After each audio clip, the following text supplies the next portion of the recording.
بسم اللہ الرحمن الرحیم۔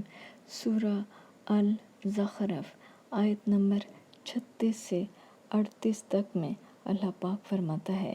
اور جو کوئی اللہ کی یاد سے آنکھیں بند کر لے یعنی تغافل کرے، ہم اس پر ایک شیطان مقرر کر دیتے ہیں تو وہ اس کا ساتھی ہو جاتا ہے، اور یہ شیطان ان کو رستے سے روکتے رہتے ہیں